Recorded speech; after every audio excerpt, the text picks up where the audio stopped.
성경은 진리의 책이라고 우리 다 말하죠? 그죠? 성경은 진리의 책이라고 말합니다. 그 진리의 내용이 무엇일까요? 진리의 책인데 그 진리의 내용이 뭐예요? 진리의 내용인즉슨 이제 예수 안에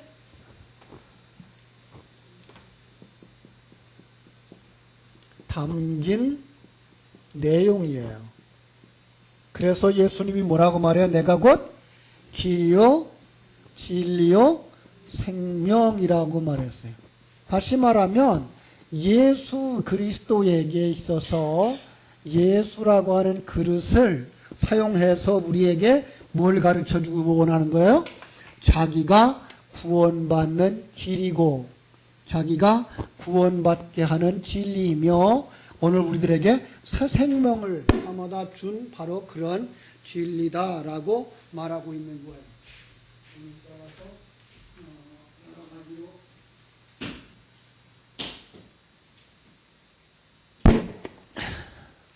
이러면 될 거예요.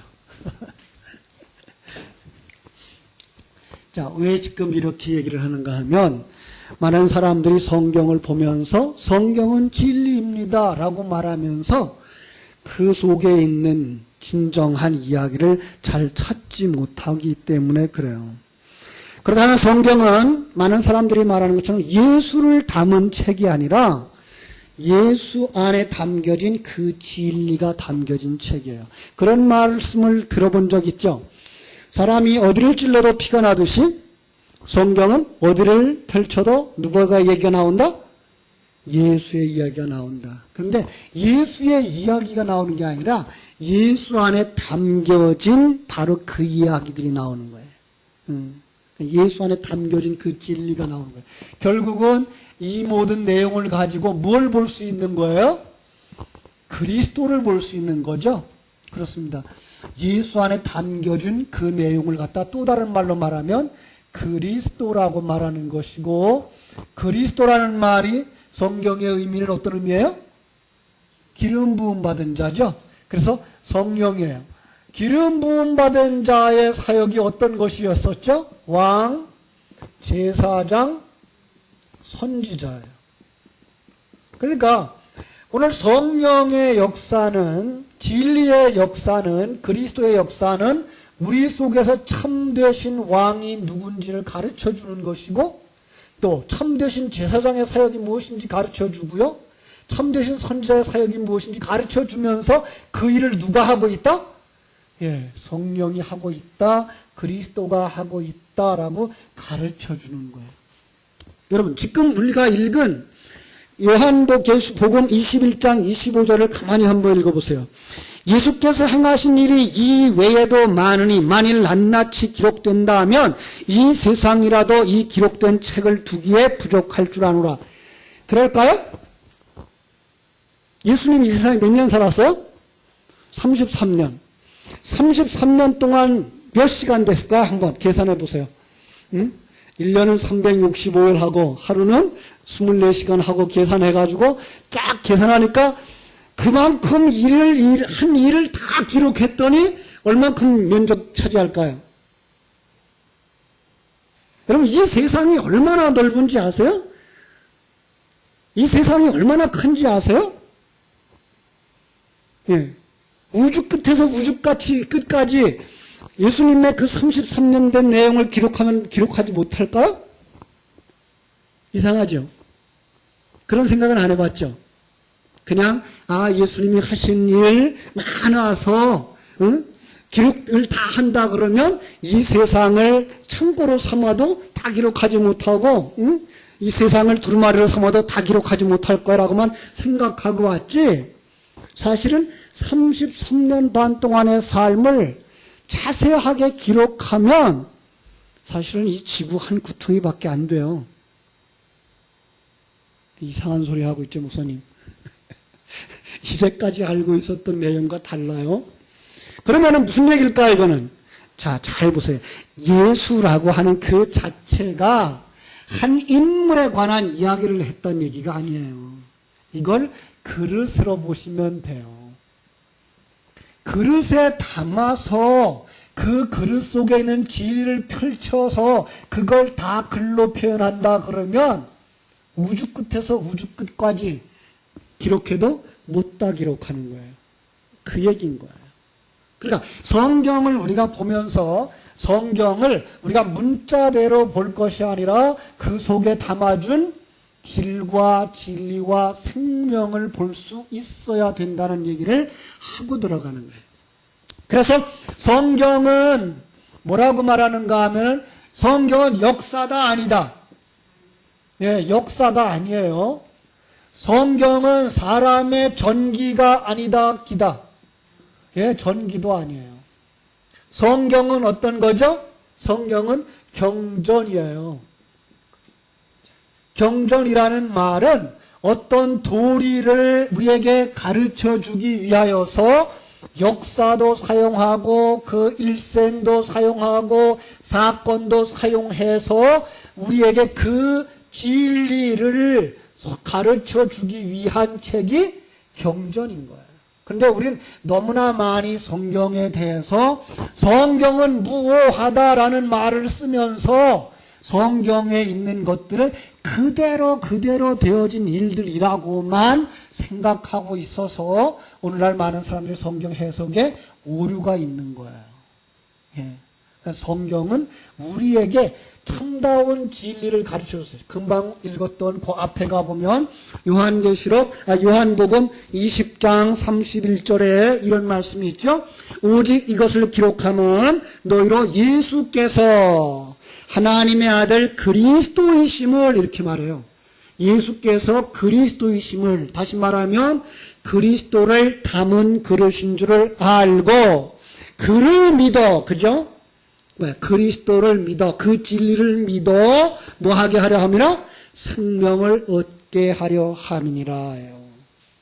그러니까 이 내용을 통해서 성경의 내용을 통해서 우리에게 가르쳐 주시고자 하시는 것은 바로 우리가 그 삼위일체 하나님의 존재와 그 하나님의 계획과 그 하나님이 임마누엘 하시고 나를 목적을 따라서 나를 만들어 가고 있는 것. 그러니까 결국은 하나님은 지금도 일하고 계신다 안 하신다? 일하시는 거예요. 이렇게 볼 때 하나님과 내가 얼마나 밀접하게 되어 있으며 하나님이 내 안에서 얼마나 가까이 우리를 만들고 계신지를 알 수가 있는 거예요. 이걸 보지 못하면 우리는 어디로 간다? 이 하나님의 계획과 하나님의 안목에서부터 곧바로 세상으로 떨어져 버려요. 그래서 많은 사람들이 세상에 내려와서 세상의 눈을 가지고 성경을 보려고 해서 성경을 잘 못 보는 거예요. 성경을 글자 그대로 보면 우리는 지금 얘기했던 그런 모습도 생겨나지만 지금 탕자가 어디 가는 거가 되어버려요. 누가복음 15장에서 탕자가 돼지우리 가는 가는 것이 되어버려요. 이건 유대인 사회 속에서는 있을 수가 없어요. 죽으면 죽었지 돼지한테는 안 가요. 유대인들은. 예. 그러니까 성경 속에는 이런 모순들이 많아요. 가끔가다 그런 거 보죠. 예수님이 성전에 들어갔는데 거기에 병자가 있어요. 그죠? 문둥병자가 있어요. 아니 성전 안에 문둥병자가 어떻게 들어와요? 유대인들은 절대 용납을 못해요. 근데 그렇게 그림을 그려주고 있는데 그 그림으로 보지 아니하고 그걸 글자 그대로만 보고 있어서 오늘 참 안타까운 거야. 멀리 있던 한 분이 이메일을 한 장 보내왔어요. 자기가 지금 교회를 찾고 있는데 그 교회가 형제교회래요. 그래서 참 성경을 세대주의적으로 해석하고 문자적으로 해석하고 있어서 안타까워서 그런다고 그러면서 기도해달라고 하는 부탁이 들어왔어요. 그래요. 오늘날 많은 사람들이 너무나 그 문자적으로 해석하는 데 익숙해 있어서 성경을 잘 모르고 있는 거예요. 그런데 오늘날 성경을 문자적으로 해석한 게 벌써 상당히 오래됐어요, 사람들이. 영적인 부분보다 진리를 보기보다는 문자적으로 해석해서 가고 있는 걸 볼 수가 있어요. 자, 문자적으로 한번 볼까요? 누가복음 15장 어떤 상황이 벌어지죠? 둘째가 아버지에게 말하되 아버지여 재산 중에서 내게 돌아올 분깃을 내게 주소서. 유대인의 사회 속에서는요, 이놈은 돌에 맞아 죽어요. 예. 그런데 그는 아버지는 그걸 허락을 해요.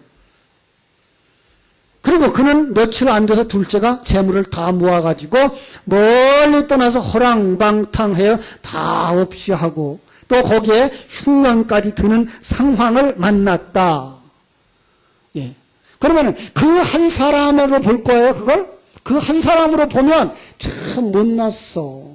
조금만 더 사업을 잘해서 잘난 얘기를 기록하지 왜 그렇게 못난 얘기를 더 기록해? 이렇게 나올 수 있어요. 나는 그 사람보다 나아. 나는 아버지가 아무것도 주지 않았지만 나는 지금 재산을 많이 모았어. 이러고 자랑스럽게 가는 거예요. 왜 그러죠? 문자 그대로만 보고, 예, 일 그대로만 보니까. 이걸 지금 구원을 설명하기 위해서 비유로 말씀하고 있다고 하는, 그러니까 성경을 이용하고 있다고 하는, 그릇으로 이용하고 있다는 사실을 우리가 놓쳐버리면 안 되는 거예요.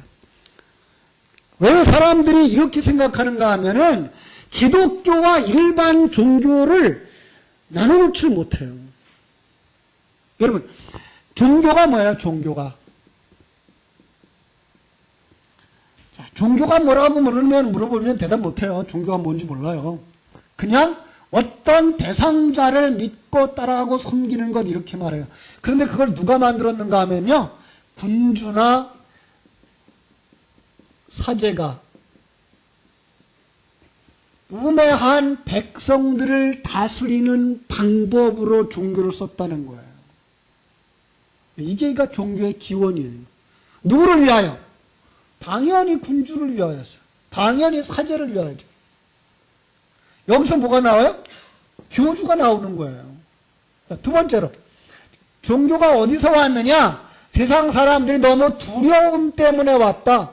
그 두려움의 문제를 내 힘으로 해결할 수 없는 그 두려움의 문제를 해결하기 위해서 왔다. 그러는 거예요. 그 두려움의 문제만 해결하기 위하여 힘이 있고 능력 있는 자를 부려먹겠다고 하는, 그것도 누가 중심이 되는 거예요? 내가 중심이 되는 거예요. 야, 결국은 그들이 생각하고 있는 어떤 것들은, 이 종교라고 하는 건 다 누구를 위한 거예요? 나를 위하여서 힘세고 강한 자들을 사용하겠다고 하는 그런 본능이 종교를 만든 거예요. 기독교가 종교일까요, 아닐까요? 아니라고 말하고 있죠. 왜 그래요? 세상 사람들 보고 물어보세요. 기독교가 종교일까요, 아닐까요? 종교예요. 그런데 지금 그 사람들이 보는 그 눈이 맞아요. 왜냐하면 오늘 한국에 있는 종교는 다 나를 위하여 존재하고 있기 때문에 그래요. 하나님도 나를 위하여, 성령님도 나를 위하여 내 문제 해결하고, 예, 나를 업그레이드 시켜달라고 하는 쪽에다 써먹고 있기 때문에 세상 사람들이 가지고 있는 그 종교 속에 들어갔어요. 왜 종교가 아니라고 생각하죠? 우리는 여기서부터 시작이 달라져요. 하나님이 기독교적인 각도에서 종교를 왜 만들었는가를 보면, 하나님이 인간을 만들 때에 하나님의 자리를 만들어 놓은 거예요. 그러니까 하나님과 하나 되어졌을 때 온전하고 만족한 자가 되도록 하나님이 만들었는데, 인간이 어떻게 됐어요? 그 자리를 떠났어요. 그 떠남으로 말미암아 그들 속에 누구의 자리가 비었어요? 하나님의 자리가 비었기 때문에 그 자리를 채우기 위하여서 이것저것 추구하는 것, 이게 종교인 거예요. 그런데 이것저것 채우려고 하는 그것이 무엇인지를 아무도 몰라요. 시간과 공간 속에 있는 사람들은 모르는 거예요. 그래서 기독교는 바로 그걸 가르쳐 준 거예요. 어떻게 가르쳐 줬어요? 계시를 통해서. 지난 수요일날 우리 낮 시간에 좀 잠깐 공부를 했습니다만은, 계시는 두 종류를 나눠줘요. 하나는 일반 계시와, 자연 계시부터 합시다. 자연 계시와 초자연 계시가 있어요. 이 자연이라고 하는 거는 하나님이 쓰시는 그릇인데 이 세상 것들이에요. 봄에 싹이 나는 것, 꽃이 피는 것, 낙엽이 지면 열매가 맺는 것, 이런 것들을 통해서, 또 결혼하면 부부가 아기를 가지는데 엄마가 배가 불러지는 것, 그리고 아기가 나오는 것, 이런 것들을 통해서, 그러니까 이런 것들, 자연적인 것들을 통해서 하나님의 존재와 구원에 대하여 설명해 주고 있는 걸 자연계시라고 그러는 거예요. 초자연 계시는 어떤 걸 것 같아요? 하나님이 특별한 상황이 되어져서 기적을 베풀었을 때, 이적이나 기적, 하나님의 개입, 그걸로 말미암아 자연이 아닌 초자연 어떤 것들이 일어났어서 그것으로 말미암아서 뭘 하는 거예요? 하나님의 존재에 대해서 설명해주고 구원에 대해서 설명해주는 걸 초자연적 계시 그러는 거예요. 그러니까 자연적으로나 초자연적으로나 여기서 설명하고자 하는 건 하나님의 존재나 구원이 다 들어가 있어요. 그런데 또 계시를 둘로 나누는데 하나는 뭔가 하면은 일반 계시와 특별 계시로 나눠요. 일반 계시는 하나님의 존재까지는 알고 그 이상 없어요. 그런데 특별 계시는 바로 구원에 관한 계시일 때 그걸 갖다가 특별 계시라고 말하는 거예요. 이걸 많은 사람들이 구분을 못해요. 그래서 자연 계시는 일반 계시라고 생각을 하고 있고, 일반 계시나 자연 계시나 같다고 생각을 하고 있고, 특별 초자연 계시는 곧 구원 계시라고 생각을 하고 있는데 안 그래요. 일반 자연 계시 속에도 구원의 정도를 다 설명을 해놨어요. 그리고 특별과 초자연적 계시 속에서도 구원과 하나님의 존재에 대해 다 설명을 해놨어요.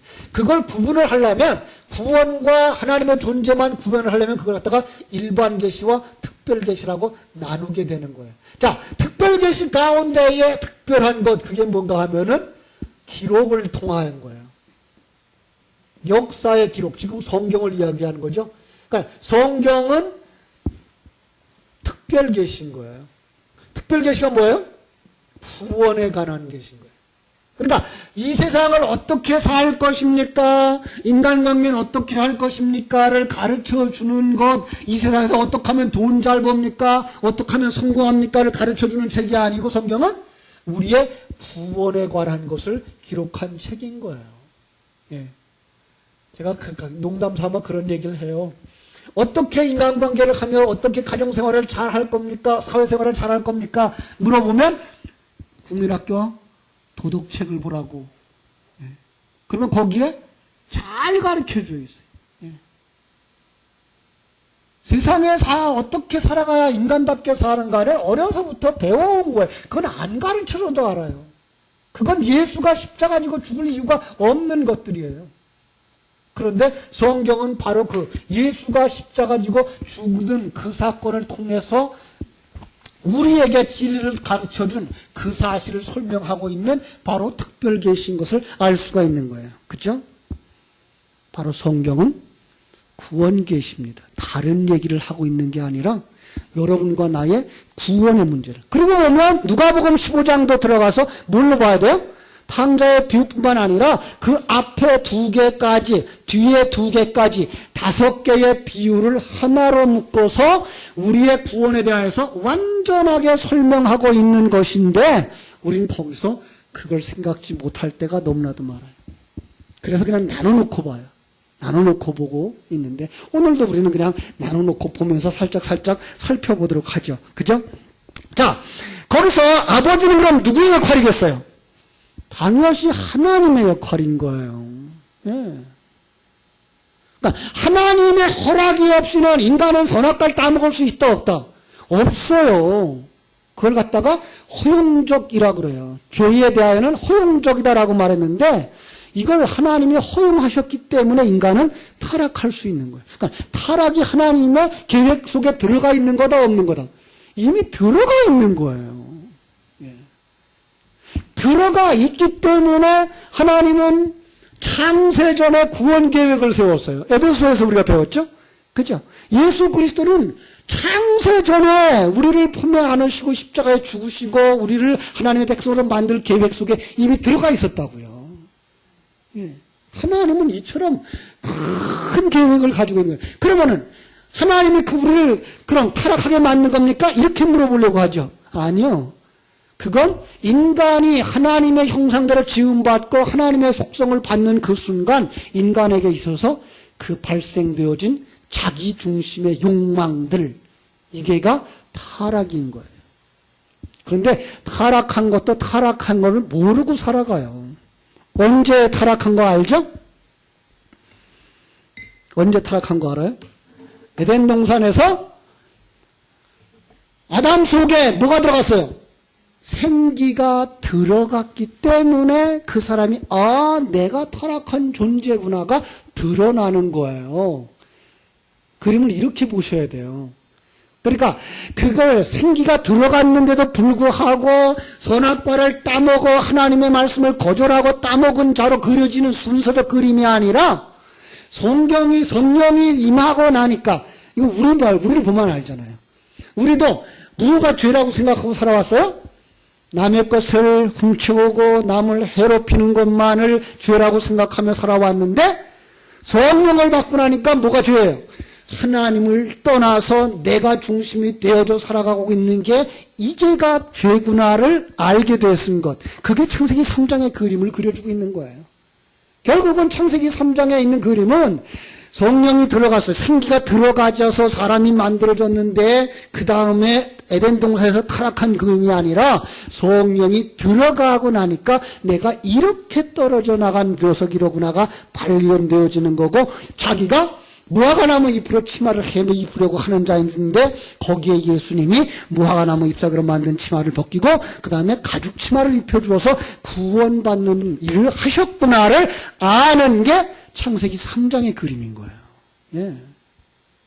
여러분 이걸 제대로 볼 수 있어야 돼요. 그렇게 보고 나서 신약에 와서 보고 노아의 홍수 사건을 보고 아브라함의 구원을 보고 하면 그게 다 같은 이야기들인 것을 우리가 알 수 있게 되는 거예요. 탕자의 이야기도 마찬가지예요. 탕자의 이야기도 유대인으로서는 절대 용납할 수 없는 상황이 벌어졌어요. 그죠? 돼지우리간에 가 있어요. 이건 한마디로 얘기해서 인간이 타락하고 나서 보니까 어디가 와 있는 거예요? 돼지우리간에 와 있는 거예요. 예. 여러분 우리가 이 세상에 태어나서 여기가 돼지우리간인데 여기서 살다가 보니까가 아니라 성령을 받고 나니까 내가 사는 곳이 영원히 살 곳이 아닌 개, 돼지들이 사는 거예요. 그래서 성경 속에서는 개, 돼지는 천국에 간다 못 간다. 그래서 요한계시록 22장에 22장에 15절인가요? 한번 볼까요? 요한계시록 22장 22장 15절.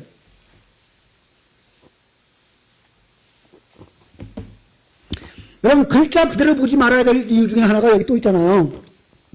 거기 뭐라고 했어요? 개들과 점술가들과 음행하는 자들과 살인자들과 우상숭배자들과 거짓말을 좋아하며 지어내는 자만 성 밖에 있더라요. 그들이 다 성 밖에 있어요. 그러니까 천국에 들어가지 못하는 자들의 이름이 뭐예요? 개예요. 천국에 들어가지 못하는 자들의 이름이 점술가고요.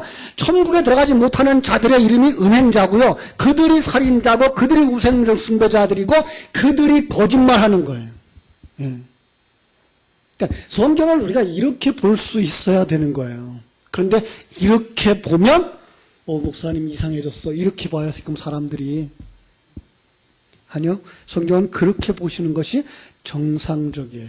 자, 그래서 다시 누가복음으로 15장으로 오면 탕자가 거기서 성령의 은혜를 깨달아 알고 나니까 자기가 살고 있는 것이 돼지우리간이며 자기가 추구하고 있는 것들이 뭐예요? 돼지의 주업 열매며 자기가 만들어낸 모든 것이 뭐예요? 네, 돼지의 배설물인 거예요. 바울 사도도 그렇게 말하잖아요. 내가 그걸 뭐처럼 버렸다? 배설물처럼 버렸다고요. 예. 그건 줄을 깨달아 알고 딱 또 보니까 아버지 집이 보이는 거예요. 아버지 집에 양식이 풍족한 뭐가 많아요? 품꾼이 많은데 그게 종이에요. 예. 그러니까 진리를 가진 자들인데 불구하고 그들이 주인으로 살지 아니하고 뭐로 살아요? 종으로 살고 있는 자들인 거예요. 예. 그냥 그것도 모르고선 나가서 허랑방 타고 살다가 보니까 바로 거기에 아버지 집에 내 집에는 옛날에 보니까 그 양식 많은 그 종들이 있었는 데가 아니라 진리의 눈이 열려지니까 무엇이 양식인지를 알은 거예요. 무엇이 중요한지를 알은 거예요. 그리고 그 양식을 가진 자들의 신분이 무엇인지를 알은 거예요. 그래서 탕자는 돌아가면서 뭐라고 하죠? 아들이 되겠다 그랬어요? 종이 되겠다 그랬어요? 예, 종이 되겠습니다 하고 가는 거예요. 종은 노예예요. 뭐예요? 자기의 생사여 탈권을 누가 가져요? 주인이 가지는 거예요. 그러니까 나는 이제 없습니다. 내가 그리스도와 함께 십자가에 못 박혀 죽었습니다예요. 그 그림인 거예요. 자, 그런데 아버지는 그 아들을 어떻게 맞이하죠? 자, 우리 22절보다 더 먼저 볼 거. 20절. 이에 일어나서 아버지께로 돌아가니라. 아직도 거리가 먼데 아버지가 그를 보고 측은히 여겨 달려가 목을 안고 입을 맞추니 아들이 이렇게 나왔어요. 자, 20절. 아버지가 그를 맞이하는 모습 속에 어떤 모습이 있는가 하면 앞에서 그랬어요. 유대인들은 아버지가 살아계시는데 재산을 달라 그러면 뭘로 해? 돈을 쳐서 죽인다 그랬어요. 그러나 이 아들 집에 돌아가면 동네 사람들한테 맞아 죽죠. 그래서 누가 아버지가 뛰쳐나가서 그를 끌어안는 거예요. 결국은 누가 죽은 거예요? 거기서 아버지가 죽은 거예요. 예. 이게 삼위일체 하나님이에요. 그러나 우리는 예수가 죽었어. 그러니까 예수 하나만 죽었죠. 그죠? 아니요. 우리는 그것을 삼위일체 하나님의 사역으로 보셔야 되는 거예요. 그러면서 그는 뭐라고 말하는가 보세요. 24절. 내 아들은 죽었다가 다시 살아났으며 내가 잃었다가 다시 얻었노라. 예, 죽었다가 다시 살아났대요. 그러면서 그 죽음의 표시를 뭘로 표시로 하는가 하면은 여기서 송아지를 잡아요. 그죠? 예, 송아지를 잡아요. 그게 뭐예요? 송아지. 유대인들에게 있어 송아지가 뭘 상징했을까요? 예, 하나님이에요. 그래서 그는 예수가 죽음으로 말미암아 살아난 거예요. 그래서 그가 뭘 입어요? 좋은 옷을 입어요. 이게 누구예요? 그리스도의 의를 덧입은 자로 서는 거예요. 여기 그리스도의 신부인 거죠. 그런데 불구하고 또 하나 그 아들에게 뭘 끼워줘요? 가락지를 끼워줘요. 가락지. 요 유대인들에게 있어서 가락지는 장자권이에요. 아버지의 기업을 유업으로 받을 수 있는 자가 된 거예요. 예, 이게 아들이 된 거예요. 그리고 그는 이제부터 뭐 신고 살아요? 예, 아버지가 신겨준 복음의 신발을 신고 살게 되는 거예요. 그렇습니다. 거기와 대조적으로 이야기하고 있는 사람이 또 하나 나오죠. 누구죠? 큰아들. 큰아들의 이야기는 시간이 없어서 다 할 수가 없는데 그는 그 아버지의 마음을 전혀 몰라요. 그리고 아버지의 관점이 전혀 없는 세상적인 관점을 그대로 가지고 있는 사람이에요. 그 아들이, 그 장자가, 여기에서는 큰아들이죠. 큰아들이 부러워했던 게 뭔 줄 아세요? 그 작은 아들이 세상에 나가서 탕진한 것들이에요.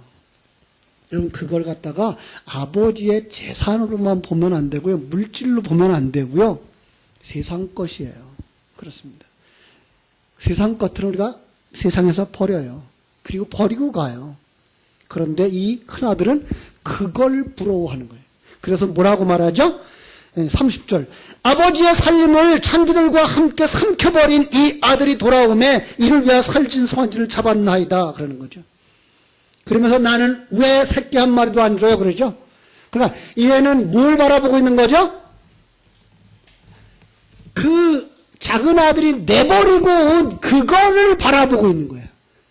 그걸 보상으로 안 줬다고, 상급으로 안 줬다고 애통해하는 거예요. 아직도 어디에 있어요? 그 사람의 관점은 아버지의 마음과 아버지의 집이나 아버지의 계획에 있는 게 아니라 이 세상 썩어질 것에 그의 관심이 다 들어가 있는 거예요. 여러분, 이거는 아니죠. 우리는 거기서부터 눈을 돌려 아버지께로 돌아간 자들, 구원받은 자들이 되었다라고 하는 사실을 볼 수 있는 자들이 되셔야 할 줄로 믿습니다. 그래서 아버지는 다시 말하죠. 32절. 이 내 아들은 죽었다가 살아났으며 내가 잃었다가 얻었기로 우리가 즐거워하고 기뻐하는 것이 마땅하니라. 누가 했어요? 그 일을? 아버지가 했어요. 그 이야기를 첫 번째 비유, 두 번째 비유에서 회개하고 돌아오는 이야기 속에서 했기 때문에 우리는 다 알고 있는 이야기입니다. 그렇습니다.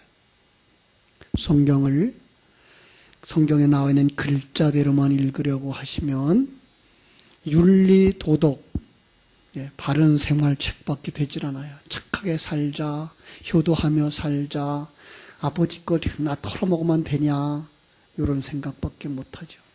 하나님이 우리에게 주신 것들, 그것이 무엇인지를 몰라요. 그걸 설명해 주고 있는 게 그 다음 비유예요. 불의한 청지기. 한번 잠깐 보고 갈까요? 불의한 청지기. 16장 1절. 또한 제자들에게 이르시되 어떤 부자에게 청지기가 있는데 그가 주인의 소비를 낭비한다는 말. 낭비, 이 말이에요. 이게가 뭔가 하면 우리는 하나님의 영광을 드러내는 자가 되어야 되는데 하나님의 영광을 드러내지 아니하고 하나님의 것을 자기 거로 삼을 때 그걸 하나님의 것을 낭비하는 자, 이렇게 말하는 거예요. 그런데 그 낭비라는 말이 탕자의 비유에서도 나왔어요. 탕자 비유에서도 15장 13절에서 그 재산을 낭비하더니 이렇게 나오는 거예요. 예. 나중에 그가 너 그렇게 살다가 뭐한다? 그 직책 빼앗긴다 라고 경고를 받자 그가 정신이 퍼뜩 났어요. 그래서 그때부터 자기가 해야 될 일이 뭔지 알았어요. 그래서 아버지의 재산, 주인의 재산을 가져다가 누구를 줘요? 가난한 자들에게 주기 시작하는 거예요. 예. 그건 뭔가 하면 진리의 내용을 나눠주는 자가 된 거예요. 그래서 칭찬을 받는 자가 되는 거예요. 이걸 그냥 주인의 재산 낭비하고 장부 다시 고쳤으면서 나중에 걸 생각하고 했던 그런 이야기로 쓰고 있는 게 아니라 바로 이걸 여러분과 나의 구원에 있어서 무엇이 하나님의 것의 낭비인지, 무엇을 어떻게 가난한 자에게 주어야 되는 건지 우리는 깊이 생각할 수 있는 눈들이 열려져야 성경을 바르게 보고 이 땅에서 내 구원의 문제와 함께 내 이웃의 구원의 문제를 신경 쓰고 나아가서 복음을 전할 수 있게 되는 거예요. 우리는 누가복음 17장에 있는 부자 청년에게 한 말이 있죠. 뭐라 그랬죠? 네 재산을 다 팔아라. 가난한 자에게 주고 와서 나를 쫓으라 그랬더니 부자 청년이 뭐라 그랬어요? 자기 재산이 많아서 근심하며 갔더라 그랬어요. 이게 주일날 설교하려고 했는데 이거. 그 내용 속에 우리 가만히 들어가 보자고요. 그런데 그렇게 그 말을 그대로 보고 그대로 실천하는 사람들이 있었어요. 역사 속에. 자기 재산 다 팔아서 가난한 자들에게 주고 자기는 선교사로 가버린 사람들. 그럼 우리도 그래야 되죠. 다 팔아. 제가 마태복음 13장 44절을 예를 들어서 설명을 했어요. 누구한테 팔아요? 하나님께. 그래서 소유권을 하나님께 드려. 이제부터 내가 가지고 살지만 나는 이제부터는 종이요. 내 재산은 누구 거예요? 아버지의 것입니다. 그 사람만 가난한 사람에게 줄 게 있는 거예요. 아시겠어요? 이거 다 팔아 가난한 자에게 주라고 하는 건 네 재산을 팔아서 그 돈을 갖다 가난한 자에게 주라는 얘기가 아니고, 예, 이 진리를 가난한 자들에게 나눠주는. 가난한 자가 어떤 가난한 자일 것 같아요? 심령이 가난한 자예요. 예, 목마르고 갈급한 이 땅의 거지예요. 영적인 거지를 얘기를 하고 있는 거예요. 그들에게 줄 게 있어야 되는 거지. 그걸 재산 몇 푼 가지고 있다고 그거 팔아서 주라고 예수님이 그랬겠어요? 아닌 거예요. 우리는 너무나 그렇게 보지 못하고 있어서 안타까운 거죠. 여러분들이 점점 더 성경 보는 눈이 열려져서 이 얘기가 옛날 그 어떤 사람에게 예수님이 했던 그 얘기, 역사나 그 전기가 아니라 그걸 내용으로 삼아 나에게 보여주는 누구의 이야기? 나의 이야기구나. 내게 뭘 요구하시는 거구나를 볼 수 있는 자리까지 가시면 더 이상 김 목사는 필요 없어요. 여러분들이 스스로 여러분의 성경을 가지고 하나님 앞에 나아가서 바르게 신앙생활을 할 수가 있을 거예요. 그때까지 여러분 힘들지만 부득부단을 외우듯이 요 영적인 안목의 성경 보는 법들을 계속해서 복습하셔서 여러분들이 정말 영적인 풍성함을 가지고 가난한 자들에게 나눠줄 것이 있는 진정한 하나님의 사람들 되시기를 주님의 이름으로 축원합니다. 기도하겠습니다. 하나님 우리 아버지 크신 은혜와 사랑을 감사하옵고 감사하옵나이다. 저희들이 무엇이건대 이처럼 하나님의 은혜 속에 거하게 하셨는지요. 신령한 눈을 열어주어서 하나님의 말씀을 들을 수 있게 해주셨고 구원의 길이 무엇인지 보여주셨고 그리고 하나님이 나와 함께하고 계신 사실을 깨달아 알게 하셨는지 다시 한번 감사합니다. 이 저녁에도 하나님 앞에 부르짖어 기도하기 원합니다. 아직까지도 눈이 열리지 않아서 어려워하고 있는 이들이 있다면 하나님 구합니다. 저들에게 신령한 눈이 열려지게 하여 주시옵소서. 주의 말씀을 듣는 자들 되게 해주시고 하나님의 세계를 보는 자들이 되게 해주시고 자신과 하나님과의 관계가 어떻게 이루어져 있는지를 깨달아 아는 자들이 되게 하여 주시옵소서. 예수님의 이름으로 기도하옵나이다. 아멘.